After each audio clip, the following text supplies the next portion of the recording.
100 kali lipat, brother. Kalianlah yang paling banyak mendapatkan istri. Kita cuman tuh, kalau caranya omongannya ya, kita cuma 72. Jadi gue pada saat masuk Islam ini gue ngurangin 28, bro. Pedih guanya, gila lu, 100 istri, pedih, pegel. Nah, nggak berani gue. Bahkan Islam mengatakan bidadari, bukan berarti bidadari itu harus dipakai. Kalau istri kan pastinya.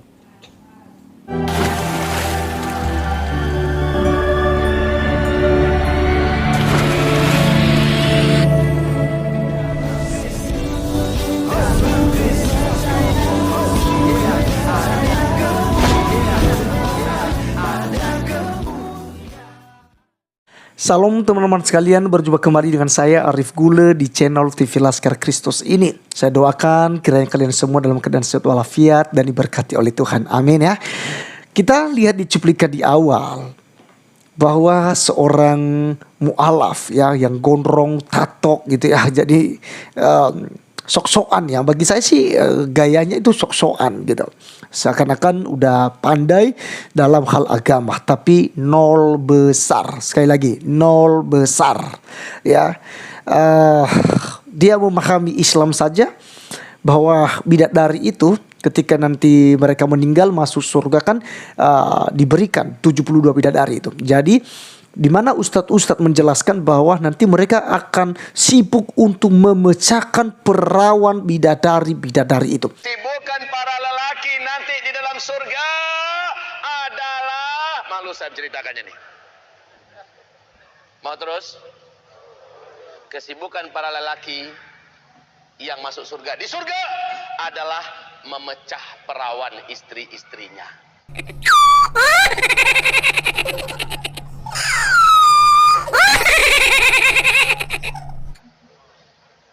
Perawan terus. Habis malam pertama dapatkan perawan istri, selesai dia perawan lagi. Gitu. Tapi katanya tadi dia katakan tidak ya, hanya menemani saja katanya. Ya, ditemani oleh bidadari 72. Tidak dipakai katanya, bukan untuk dipakai. Dan juga dia katakan bahwa justru di Kristen 100 istri diberikan. Ya, diberikan. Yang ikut Yesus 100 istri diberikan. Nanti kita akan bahas ayatnya. Kemudian ketika dia masuk Islam justru mengurangi 28 katanya. Jadi dia hanya dapat 72 bidadari saja. Nah, seperti apa videonya? Sebelum kita panjang lebar untuk membahasnya teman-teman, kita akan tonton dulu supaya kita bisa ketawa ya. Berikut videonya. Itu ada di Matius 19 ayat 29. Matius 19 ayat 29. Bahkan di MILT tahun 2008, baca yang MILT tahun 2008. Dan setiap orang yang sudah meninggalkan rumah atau saudara laki-laki atau saudara perempuan mati, maksudnya mati ya, atau ayah atau ibu atau istri atau ladang, demi namaku ia akan menerima 100 kali lipat dan akan mewarisi hidup yang kekal. 100 kali lipat, brother. Kalianlah yang paling banyak mendapatkan istri. Kita cuman tuh, kalau caranya omongannya ya, kita cuma 72. Jadi gue pada saat masuk Islam ini gue ngurangin 28, bro. Pedih guanya, gila lu, 100 istri, pedih, pegel. Nah, nggak berani gue. Bahkan Islam mengatakan bidadari, bukan berarti bidadari itu harus dipakai. Kalau istri kan pastinya. Didampingi bidadari, 72 bidadari, didampingi. Nanti akan didampingi 72 bidadari. Tapi di sini di Matius 19:9 Anda akan mendapatkan 100 kali lipat istri. Oke. Teman-teman sekalian, itulah cuplikan video daripada seorang mu'alaf ya, yang merasa diri hebat. Dia memakai Matius pasal 19 ayat 27 sampai ayatnya yang ke-29 untuk membenarkan argumennya dan juga untuk menistakan kekristenan ya, atau ya apa namanya ini, membusukkan ayat-ayat Alkitab gitu ya. Nah, teman-teman sekalian, dia katakan bahwa dia harus meninggalkan Kristen itu justru dia mengurangi 28 ya. Karena baginya hanya mendapat 72 bidadari, dan itu pun bukan untuk dipakai katanya. Wah, kau untuk dipakai.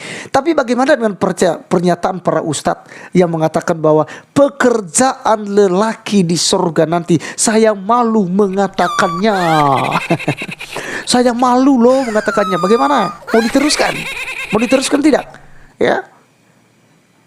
Pekerjaan, kesibukan para lelaki di surga adalah memecah perawan istri-istrinya. Tidur, hilang perawannya, selesai, perawan lagi. Ya, tidak akan pernah hilang keperawanannya. Dan laki-laki akan diberikan kekuatan ya 1000 kali lipat mungkin ya, atau berapa kali lipat itu mereka bilang. Ya, harus bertenaga kuat karena tidur dengan bidadari-bidadari. Nah, jadi teman-teman sekalian, dalam hal ini saja kita sudah menilainya bahwa iman Islam saja itu dangkal sekali gitu ya. Apalagi membahas Kristen, ya. Apalagi dia mencoba untuk mencocomologi tanpa dia mengerti apa kontekstual daripada Alkitab itu. Mari kita melihat apa yang disampaikan di sini ya. Saya pertama-tama mengajak kita untuk membacakannya teman-teman, supaya kita paham. Dan saya akan baca dari ayat 27 sampai ayat ke-30 ya. Dengan perikop upah mengikut Yesus. Lalu Petrus menjawab dan berkata kepada Yesus, kami ini telah meninggalkan segala sesuatu dan mengikut Engkau. Jadi apakah yang akan kami peroleh? Ini pertanyaan dari salah seorang murid, yaitu Petrus. Kata Yesus kepada mereka, aku berkata kepadamu, sesungguhnya pada waktu penciptaan kembali, apabila anak manusia bersemayam di takhta kemuliaannya, kamu yang telah mengikut aku akan duduk juga di atas 12 takhta untuk menghakimi 12 suku Israel. Dan setiap orang yang karena namaku, karena nama Yesus, meninggalkan rumahnya, saudaranya laki-laki atau saudaranya perempuan, bapak atau ibunya, anak-anak atau ladangnya, akan menerima kembali 100 kali lipat dan akan memperoleh hidup yang kekal. Tetapi banyak orang yang terdahulu akan menjadi yang terakhir, dan yang terakhir akan menjadi yang terdahulu. Teman-teman sekalian, memang di dalam ayat ini tidak disebutkan sebagai istri. Karena apa teman-teman sekalian, ini terjemahan baru ya. Nah, di terjemahan lama atau terjemahan apa yang dikutipnya tadi itu memang ada kata istri di situ. Tetapi jelas bahwa bukan hanya berbicara soal istri ya, tapi lebih penekanan di sini itu ada rumah, ada saudaranya laki-laki, saudaranya perempuan, ada bapaknya atau ibunya, ada anak-anaknya atau ladangnya, itu akan menerima 100 kali lipat. Pertanyaan saya, kalau memang kita berfokus dengan apa yang disampaikan oleh mu'alaf odong-odong ini, ya, apakah anak-anak juga dapat istri 100, lalu yang perempuan lalu jadinya dapat istri juga? Oh, kan tidak, gitu ya. Ya, jadi bukan seperti itu untuk menafsirkan dan mengerti kitab suci.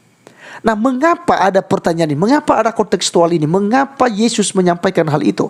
Barang siapa, setiap orang yang karena namaku meninggalkan rumahnya, ya, artinya nanti dapat 100 kali lipat rumahnya. Kemudian saudaranya laki-laki dapat 100 kali lipat saudara laki-laki. Saudaranya perempuan dapat 100 kali lipat nanti. Bapaknya dapat 100 kali lipat. Ibunya sama juga. Kemudian anak-anaknya dan ladangnya akan dapat 100 kali lipat dan akan memperoleh hidup yang kekal. Ya.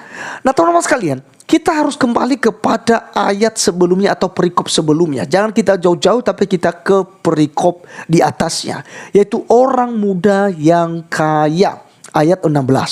Jadi sebenarnya percakapan inilah mengapa muncul pertanyaan itu daripada Petrus, karena mendengarkan percakapan Yesus dengan seorang muda yang kaya yang enggan untuk mengikut Yesus untuk menjual hartanya. Karena Yesus katakan lebih mudah seekor unta masuk melalui lubang jarum daripada seorang kaya masuk surga. Maka timbullah pertanyaan itu daripada Petrus. Lalu apa yang kami dapatkan? Kami sudah meninggalkan segala sesuatunya. Apa yang kami dapat ketika kami mengikut Engkau? Nah, maka Yesus katakan demikian tadi di ayat 29. Kamu akan mendapatkannya 100 kali lipat. Nah, jadi dari pernyataan ini, Yesus Kristus hendak menegakkan bahwasanya jangan sukar mengikut Yesus. Ya, kita harus berbeda dari seorang kaya yang muda ini yang bertanya kepada Yesus, perbuatan apakah yang harus kulakukan supaya saya masuk surga? Segala sesuatu yang diperintahkan oleh Allah dia sudah lakukan.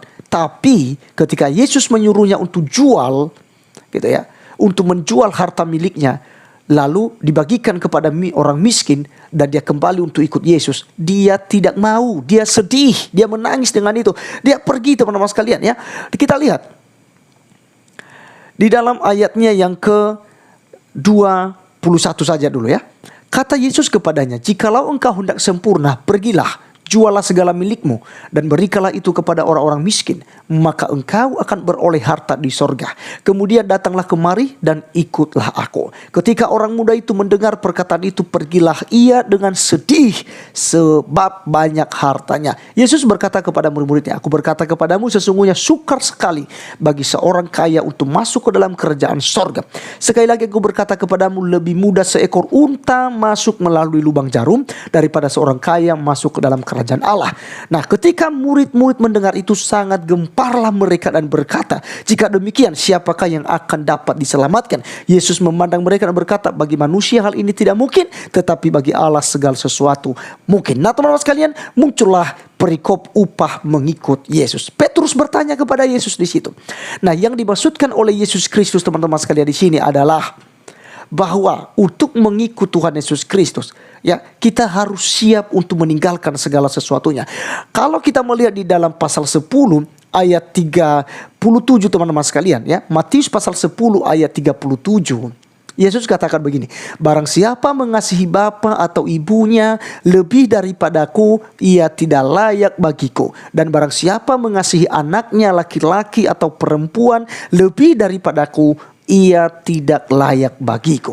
Maka teman-teman sekalian, poin penting yang ditekankan oleh Tuhan Yesus Kristus, jangan Anda sukar ya untuk mengikut Tuhan Yesus Kristus hanya karena harta, hanya karena orang tua, hanya karena anak, ladang kita, rumah kita ya. Tetapi kita harus ikhlaskan diri kita untuk mengikut Tuhan Yesus Kristus. Jadi ayat ini tidak berbicara supaya nantinya kamu akan mendapatkan hanya 100 kali lipat orang Kristen akan dapatkan istri gitu lah. Nah, kalau bicara ya soal dapatkan istri ya, di dunia ini saja orang Kristen dengan tegas dari seluruh gereja akan melarang orang berpoligami ya. Jadi justru dari umat muslim yang banyak istri di dunia, apalagi di surga. Karena surga Kristen itu tidak ada istri-istri, tidak ada suami, tidak ada anak. Semua orang akan bersaudara. Dan kita tidak memiliki seks di surga. Karena di dalam ajaran Kristen, orang ketika masuk surga hidup seperti malaikat, tidak berjenis kelamin. Dia bukan laki-laki, dia bukan perempuan. Malaikat siapa yang bisa menentukan itu? Ya, dia laki-laki atau perempuan? Tidak.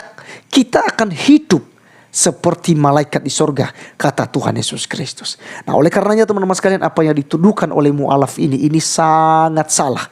Ini fitnah tanpa dasar, tanpa ini. Jadi dia mencocok-homologikan dengan ayat 29 ini, Matius 19 ayat 29, tidak sesuai dengan apa yang disampaikannya. Karena Yesus tidak berbicara untuk memberikan istri sebanyak 100 kali lipat untuk Anda. Ya, sehingga dia menghubungkan dengan imannya bahwa dia akan dapatkan 72 bidadari nanti. Dan katanya tidak dipakai. Ini saja dia tidak paham teman-teman sekalian. Ya, pola imannya di dalam Islam saja dia nggak ngerti gitu loh. Lalu dia menyerang iman Kristen. Inilah pekerjaan para mu'alaf ini, antikristus ya. Orang-orang yang akan dibinasakan kelak ini, orang-orang semacam ini. Ini orang-orang yang akan terkutuk teman-teman sekalian. Ya, karena orang yang murtad itu tidak akan dibaharui lagi kata firman Tuhan, tapi mereka akan menerima upahnya, yaitu kebinasaan kekal di dalam api neraka nantinya. Itu kata Alkitab.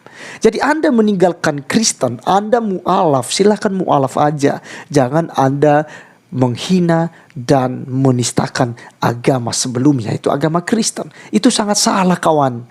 Ya, Anda salah. Tunjukkan hidayah Anda. Tunjukkanlah sesuai dengan ajaran agama Islam bahwa Islam itu rahmatan lil alamin. Jangan Anda cari masalah dengan orang Kristen. Jangan Anda kutip-kutip ayat kitab suci daripada orang Kristen, yaitu Alkitab. Ya, bahas Al-Quranmu, baca sendiri, ngaji Anda. Belum tentu Anda bisa baca Al-Quran. Ya mungkin kalau kita mungkin live ya kita akan bahas bersama. Belum tentu Anda bisa membaca Al-Quran gitu ya. Jadi Anda sudah bangga menjadi mu'alaf lalu Anda menghina Kristen. Ya, Anda bertobatlah ya. Nah, jadi sekali lagi teman-teman sekalian, ayat ini tidak berbicara tentang istri-istri yang akan diberikan oleh Tuhan Yesus kepada kita kelak ya, dan akan memperoleh hidup kekal. Karena di surga Kristen tidak ada seks. Ya, tidak ada pesta seks. Jika ada di agama Anda, silakan, seperti akan katakan. Dan juga ada salah seorang ustaz katakan bahwa kesibukan para lelaki di surga adalah seperti Ustaz Firanda ya, adalah memecahkan perawan-perawan istri-istrinya. Bayangkan itu ada 72 bidadari. Oke, teman-teman sekalian, mungkin seperti itu saja jawaban saya dari mu'alaf ini. Ya, kiranya ini boleh memberkati kita, dan sampai ketemu di video selanjutnya. Tuhan Yesus memberkati. Salam.